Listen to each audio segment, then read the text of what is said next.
Hello friends, welcome to my channel exam तैयारी।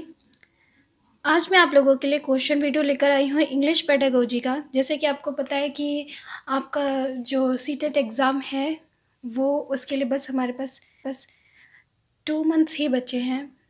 तो इसलिए मैं जो भी टॉपिक्स हैं उनको कराने के साथ साथ मैं आप लोगों के क्वेश्चन भी जो है वो भी डिस्कस करती रहूँगी। सिर्फ उनसे रिलेटेड नहीं बल्कि अभी तक जो भी टोटल पेडागोजी है उससे रिलेटेड सारे क्वेश्चन, ताकि आप लोगों का रिवीजन भी होता रहे और किस तरह के क्वेश्चन आते हैं जो बच्चे नए हैं पहली बार दे रहे हैं उनको आइडिया लग जाए, तो किस तरह से उनको ये सॉल्व करनी है।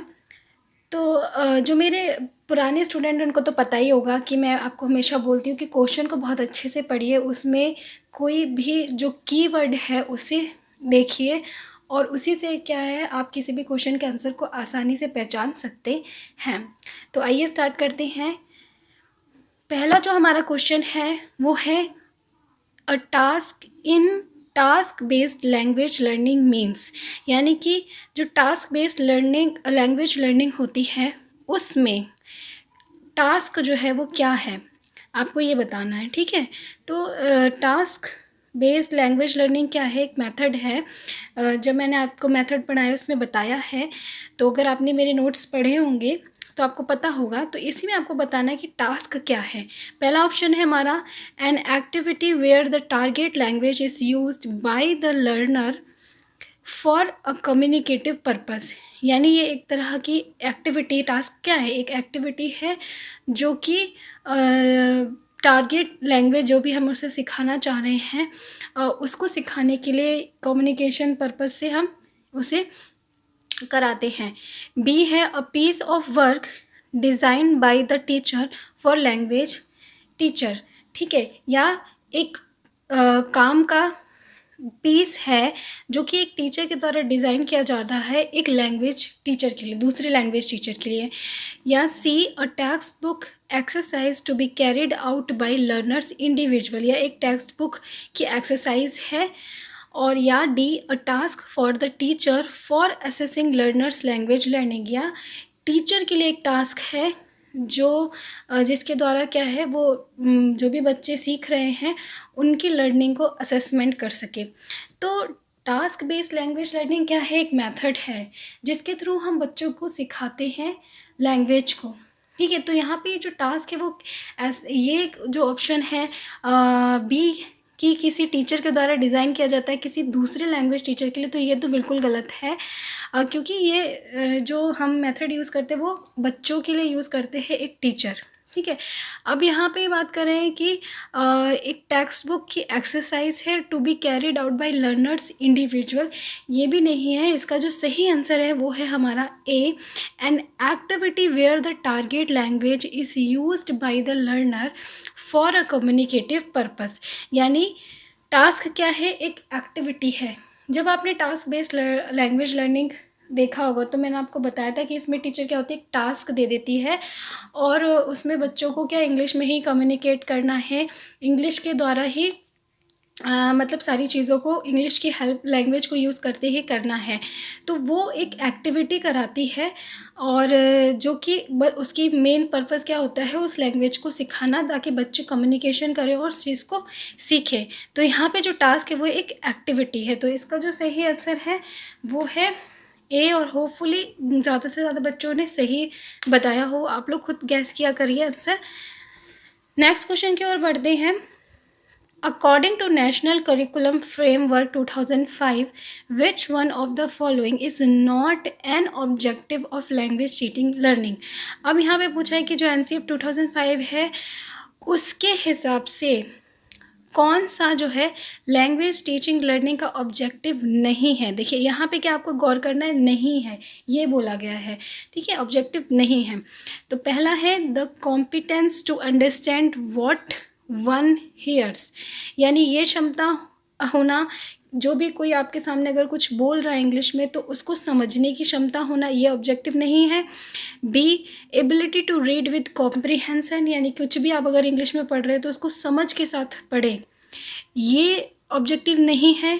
सी एफर्टलेस एक्सप्रेशन, यानी कि आप अपनी चीज़ों को एक्सप्रेस कर पाएँ बिना किसी एफ़र्ट के, यानी आपको एक्सप्रेस करने में मेहनत ना करना पड़े, ये ऑब्जेक्टिव नहीं है। या D, to know the history of language, यानी जो आप लैंग्वेज पढ़ रहे हैं जैसे इंग्लिश, तो उसकी आपको पूरी हिस्ट्री पता होनी चाहिए, ये ऑब्जेक्टिव नहीं है। तो यहाँ पे गौर करने वाली बात है कि एनसीएफ फ्रेमवर्क, जो एनसीएफ जो है उस 2005, उसके हिसाब से कौन सा ऑब्जेक्टिव नहीं है। तो इसका जो सही आंसर है वो है हमारा ऑप्शन डी। किसी भी लैंग्वेज को आप सीख रहे हैं तो उसकी हिस्ट्री पता होना ये ज़रूरी नहीं है, क्योंकि आपको उस लैंग्वेज को बोलना आना चाहिए, लिखना आना चाहिए, समझना आना चाहिए, ठीक है। ये नहीं ज़रूरी है कि आपको उस लैंग्वेज की हिस्ट्री पता होना चाहिए। जैसे कि फर्स्ट हमारा ऑप्शन था, यहाँ पे था कि competence to understand what one hear, यानी लिसनिंग, अगर कोई आप कर रहे हो, कोई कुछ बोल रहा है, आप उसे सुन रहे हो तो आप उसको समझ सको, ये ऑब्जेक्टिव है। अगर आप कोई कुछ पढ़ रहे हो तो उसको समझ सको, ये भी ऑब्जेक्टिव है। और आप अपनी बात को भी बहुत आसानी से बोल सको, जैसे आप अपनी नेटिव लैंग्वेज में बोलते हो, आपको बहुत सोचना नहीं पड़ता, बहुत मेहनत नहीं करनी पड़ती है ना, तो वो भी क्या है, आपको ऑब्जेक्टिव है किसी लैंग्वेज को सीखने में। ये तीनों तो हमारे ऑब्जेक्टिव हैं, बस एक ये कि हिस्ट्री को जानना ये ऑब्जेक्टिव नहीं है। नेक्स्ट क्वेश्चन देखते हैं। थर्ड क्वेश्चन है, which one of the following is not true of language learning, यानी कि इसमें आपको बताना है कि लैंग्वेज लर्निंग के लिए कौन सी बात जो है वो ट्रू नहीं है। देखिए यहाँ पे भी कीवर्ड है कि ट्रू नहीं है लैंग्वेज लर्निंग के लिए। ऑप्शन ए है, रीडिंग इज़ मेकिंग मीनिंग, यानी अगर आप कुछ रीड करते हैं तो उसका कुछ अर्थ होता है। B, grammatical rules are important for learning a language, किसी भी लैंग्वेज को सीखने के लिए ग्रामेटिकल रूल्स जो हैं वो आपको आना चाहिए, ये इम्पॉर्टेंट है। C, language learning takes time, language सीखना जो है उसमें समय लगता है। या D, language learning needs a context, यानी लैंग्वेज को जो सीखना है उसके लिए आपको कोई कॉन्टेक्स्ट होना चाहिए, यानी कुछ भी आप सीख रहे हैं तो आपके पास एक मैटर होना चाहिए, ठीक है। तो यहाँ पे आपको बताना है कि लैंग्वेज लर्निंग के लिए इनमें से चारों में से कौन सी चीज़ जो है वो ट्रू नहीं है। तो सोच लीजिए आप अपने अपने आंसर। देखिए सबसे पहला तो है कि रीडिंग इज़ मेकिंग मीनिंग, यानी अगर आप कुछ पढ़ते हैं तो उसका कुछ अर्थ होना चाहिए, ये बात बिल्कुल सही है। चाहे आप अगर अपनी नेटिव लैंग्वेज में भी पढ़ रहे हैं, ठीक है, और उसका कुछ अर्थ ही नहीं है, तो क्या वो सही है? क्या वो कोई लैंग्वेज कहलाएगी? क्या मतलब कुछ कोई भी अर्थविहीन चीज़ आप जिसका कोई मीनिंग ही नहीं है, जिसका कोई अर्थ ही नहीं है, उसे आप सही बोलोगे? नहीं, वो तो नहीं हुआ लैंग्वेज लर्निंग। लैंग्वेज लर्न आप कुछ कर रहे हो तो क्यों कर रहे हो? ताकि आप उस चीज़ों के अर्थ को समझ सको। थर्ड है हमारा कि language learning takes time, language को सीखने में समय लगता है, बिल्कुल सही। अगर आपने नेटिव लैंग्वेज भी सीखी तो आपको समय लगा, ऐसा तो नहीं है बच्चा पैदा हुआ और 1 साल के अंदर वो अपनी लैंग्वेज को बोलने लगा बिल्कुल प्रॉपरली, नहीं ना, उसको अपनी नेटिव लैंग्वेज को भी सीखने में टाइम लगा था। लास्ट ऑप्शन है, language learning need a context, बिल्कुल सही। नीड अ कॉन्टेक्स्ट यानी कि कुछ शब्द, कुछ वाक्य के बिना क्या कोई लैंग्वेज बन सकती है? नहीं बन सकती ना। तो लैंग्वेज के लिए सबसे पहले तो शब्द होने चाहिए, वाक्य होने चाहिए, अल्फ़ाबेट्स होने चाहिए, यानी एक प्रॉपर कॉन्टेक्स्ट होना चाहिए जिसे हम प्रस्तुत करेंगे। तो यहाँ पे जो सही आंसर है वो हमारा बी है कि लैंग्वेज सीखने के लिए ग्रामेटिकल रूल्स का पता होना ज़रूरी नहीं है। आप अगर अभी हम लोग देखते हैं कि इंग्लिश सिखाते हैं तो हम सब ग्रामर सिखाते हैं, ठीक है, और उसके बाद आप लोग बोलते हैं कि ग्रामर नहीं आती तो आप लैंग्वेज को नहीं सीख सकते, ऐसा बिल्कुल भी नहीं है। आपने अपनी नेटिव लैंग्वेज को ग्रामर, ऐसा तो नहीं पहले ग्रामर को सीखा फिर आपने हिंदी बोलना सीखा, या अगर आप पंजाबी हैं या आप तेलुगु है, तमिल है, जो भी आपकी नेटिव लैंग्वेज है, आपने ऐसा नहीं है कि आपने रूल्स को सीखा उसके बाद लैंग्वेज को सीखा। तो ये बिल्कुल भी ज़रूरी नहीं है कि आप ग्रामर रूल्स को सीखें तभी आप लैंग्वेज को सीख सकें। अगर आपके पास ऐसा एनवायरनमेंट है जहाँ पे वो लैंग्वेज बोली जा रही है तो आप उसको आराम से सीख सकते हैं। अब जैसे इंग्लिश, हमारे यहाँ का एनवायरनमेंट ही नहीं इंग्लिश, लेकिन अगर आप एक ऐसी फैमिली में रहे शुरू से जहाँ पे सारे लोगों ने इंग्लिश बोली, आप ऐसे कंट्री में रहे जहाँ चारों तरफ सब इंग्लिश ही बोलते, तो आपने जिस तरह से हिंदी को ग्रैप्स किया है वैसे ही आप इंग्लिश को भी सीख लेंगे, ठीक है। तो ग्रामर रूल जो है वो इम्पॉर्टेंट नहीं है लैंग्वेज लर्निंग की प्रोसेस में। नेक्स्ट क्वेश्चन देखते हैं, what status is given to English language in the Indian constitution. बहुत इंपॉर्टेंट क्वेश्चन है ये, और ये आई थिंक 2018 या 19 में आया था। तो बहुत जो बच्चे हैं वो इसमें ज़्यादातर बच्चे इसको सोचते हैं कि इंग्लिश क्या है, वो एक हमारे लिए फॉरेन लैंग्वेज है। तो ये जो बहुत इंपॉर्टेंट क्वेश्चन आपको पता होना चाहिए कि इंडियन कॉन्स्टिट्यूशन की बात की गई है यहाँ पे, कि इंडियन कॉन्स्टिट्यूशन में इंग्लिश को क्या स्थान दिया गया, क्या स्टेटस है उसका। ऑप्शन ए है recognised language, B associated official language, या सी ऑफिशियल लैंग्वेज, या डी फॉरेन लैंग्वेज। तो इसका सिंपल सा आंसर है हमारा option B, associate official language. ठीक है, ऑफिशियल लैंग्वेज नहीं बोला गया है, इसे एसोसिएट ऑफिशियल लैंग्वेज कहा गया है, क्योंकि हमारे यहाँ पे इंग्लिश भी अब बहुत ज़्यादा इम्पोर्टेंट हो गई है, लेकिन ये ऑफिशियल लैंग्वेज नहीं है, एसोसिएट ऑफिशियल लैंग्वेज है। तो इसे अच्छे से याद रख लीजिएगा आप। नेक्स्ट क्वेश्चन देखते हैं, fifth, which one of the following is not an assessment tool for language learning. यानी इसमें से कौन सा जो है वो एक असेसमेंट टूल नहीं है। ठीक है, लैंग्वेज लर्निंग के लिए असेसमेंट आपको पता है कि आपने लैंग्वेज सिखाई है तो उस बच्चे ने कितना उसको सीखा है, या आप सिखाने में कितने सफल रहे हैं, उसको पता करना जो है वो असेसमेंट होता है। एक तरह से जो हम एग्ज़ाम लेते हैं या असाइनमेंट बनाते हैं, ये सारी चीज़ें जो हैं वो असेसमेंट में आती है। तो इनमें से कौन सा असेसमेंट का टूल नहीं है। ऑप्शन ए है ऑब्जर्वेशन स्केड्यूल, बी पोर्टफोलियो, सी असाइनमेंट, या डी रियलिया। ठीक है, तो पोर्टफोलियो तो मैंने आपको असेसमेंट पढ़ाया है तो उसमें बताया है, पोर्टफोलियो असेसमेंट टूल है जिसमें बच्चे का पूरा ओवरऑल उसका परफॉर्मेंस होता है सारा, उसका मेंटली डेवलपमेंट क्या था, फिज़िकली क्या था, उसका बिहेवियर क्या था, क्या अचीवमेंट्स थे, है ना, क्या ड्रॉबैक्स थे, सारी चीज़ें, तो ये तो होता है। ऑब्जर्वेशन स्केड्यूल भी जो है वो असेसमेंट टूल है, यानी अगर आप ऑब्ज़र्व कर रहे बच्चे को, ऑब्ज़र्व कैसे करोगे आप किसी भी बच्चे को, उससे कुछ क्वेश्चन पूछ के या टेस्ट करा के या उसके बिहेवियर को नोटिस, तो आप ऑब्ज़र्व क्यों कर रहे हो, उसको एसेस करने के लिए। तो ये भी असेसमेंट टूल है। असाइनमेंट भी हम अगर बच्चों को देते हैं कुछ बनाने के लिए तो बस इसलिए देते हैं ना कि बच्चे को वो चीज़ कितनी समझ में आई, क्या वो उस चीज़ को असाइनमेंट को पूरा करके ला पाएगा। अगर उससे समझ में नहीं आएगी तो वो असाइनमेंट नहीं बना पाएगा। तो वो भी जो है हमारा असेसमेंट टूल है। बस इसका जो सही आंसर है वो है रियलिया। रियलिया क्या होता है, ये एक मेथड है, टीचिंग लर्निंग मेथड है रियलिया। तो ये तो हमारा एक टीचिंग मेथड है, बाकी तीनों हमारे असेसमेंट टूल हैं। नेक्स्ट क्वेश्चन देखते हैं sixth, while learning English as a second language. यानी जब आप इंग्लिश को एक सेकेंड लैंग्वेज के रूप में पढ़ रहे हैं या सीख रहे हैं तो there is no rule of mother tongue in learning L2। यानी लैंग्वेज 2 में किसी भी तरह की हम मदर टंग यानी हमारी जो L1 है, लैंग्वेज 1 या मदर टंग या नेटिव लैंग्वेज है, उसका कोई रूल फॉलो नहीं किया जाता है। B, the use of mother tongue will facilitate, यानी कि जो मदर टंग जो है हमारे, उसका यूज़ हमें लैंग्वेज 2 यानी सेकंड लैंग्वेज को सीखने में हेल्प करता है, फैसिलिटेट करती है हमारी मदर टंग उसको सीखने में। या C, the use of mother tongue will create interference, या मदर टंग जो होती है वो बीच में बाधा बनती है लैंग्वेज 2 को सीखने में। या D, the mother tongue should not be used by the learners, या कि आप जब लैंग्वेज 2 को सीख रहे हैं तो लर्नर के द्वारा मदर टंग को बिल्कुल यूज़ नहीं करना चाहिए। तो इसका जो सही आंसर होगा वो होगा हमारा ऑप्शन नंबर बी।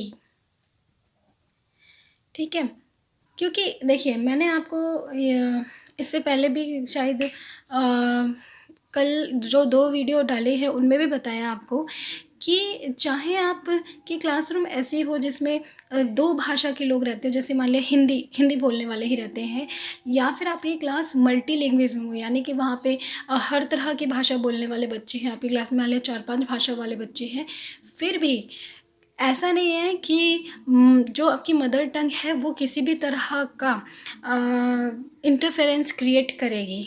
ठीक है, लेकिन वो जो है वो कहीं ना कहीं आपको हेल्प करेगी। मैंने कल भी आपको पढ़ाया, जब स्ट्रेटजीज पढ़ाई उसमें भी बताया कि आपको आज़ादी देनी चाहिए उस बच्चे को अपनी लैंग्वेज में, अपनी मदर टंग में थोड़ी बहुत बातचीत करने का। वो क्या करती है, वो हेल्प ही करती है हमें सेकेंड लैंग्वेज को सीखने में। तो the use of mother tongue will facilitate learning. ठीक है, तो ऑप्शन बी हमारा सही होगा। नेक्स्ट क्वेश्चन देखते हैं, teaching a novel is to promote, यानी अगर कोई नॉवल को पढ़ा रहा है टीचर, तो वो क्या प्रमोट करने के लिए पढ़ा रहा है? A reading for pleasure, B reading for details, C reading to become a writer, या D reading to learn vocabulary noble. ठीक है, अगर आप खुद भी एक नॉवल पढ़ रहे हैं तो आप सोच लीजिए आप उसे किस लिए पढ़ते हैं हम लोग नॉवल। तो इसका जो सही आंसर है, आपने रीडिंग के टाइप्स भी पढ़े होंगे तब भी मैंने बताया था ये, इसका जो सही आंसर है वो है option A reading for pleasure. हम लोग जो नॉवल होते हैं वो किसी वोकेबलरी को सीखने के लिए, या हमें राइटर बनना है इसलिए, या रीडिंग फॉर डिटेल यानी हमें डिटेल में कुछ जानना है इसलिए हम नॉवेल्स नहीं पढ़ते हैं, बल्कि हम अपने प्लेजर के लिए नॉवल पढ़ते हैं। तो ये काफ़ी ईजी था, फिर भी बच्चे कई बार गलत करते थे, क्योंकि बच्चों को लगता है ना इतना ईजी, इतना डायरेक्ट आंसर तो आ ही नहीं सकता। बहुत बार ऐसा हो जाता है, बच्चे सोचते हैं अरे इतना ईजी नहीं आएगा, और इसी चक्कर में कभी कभी वो गलत लगा के आ जाते हैं। 8th क्वेश्चन है हमारा, top down process of reading क्या है आपको बतानी है। ठीक है, top down process of reading मैंने आपको मेथड्स पढ़ाया, उसमें बताया भी टॉप डाउन प्रोसेस क्या होती है।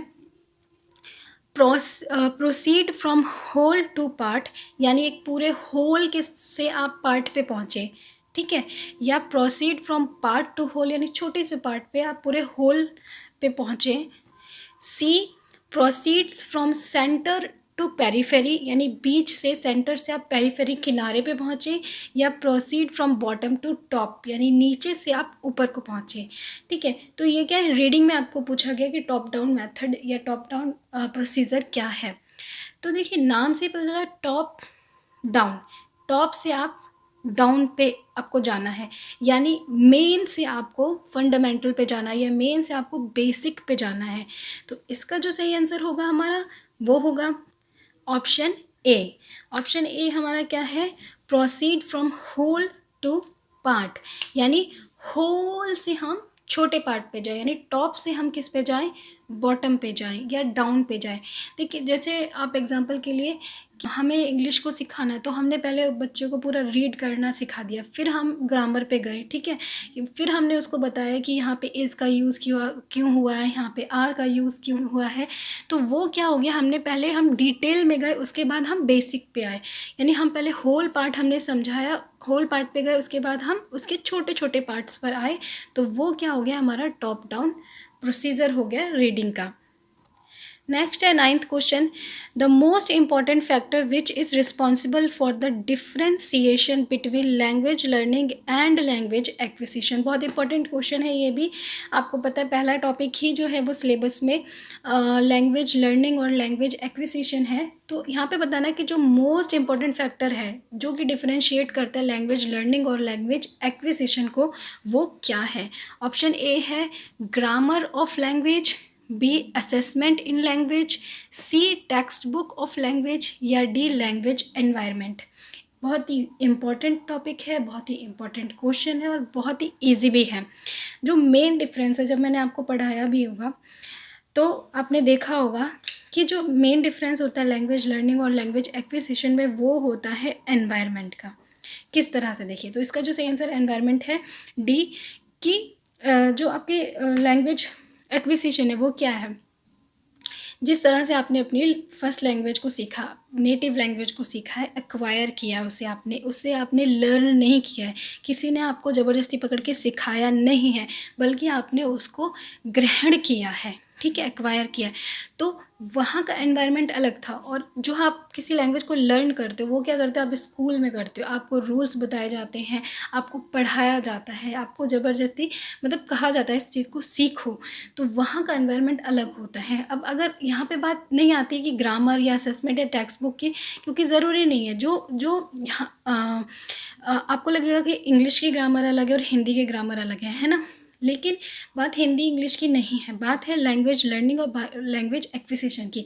अब आपके लिए तो इंग्लिश सेकंड लैंग्वेज है, लेकिन अगर कोई अमेरिका का बच्चा है, ठीक है, वो इंडिया आता है, तो उसके लिए सेकंड लैंग्वेज हिंदी हो जाएगी और उसकी फर्स्ट लैंग्वेज यानी नेटिव लैंग्वेज इंग्लिश हो जाएगी।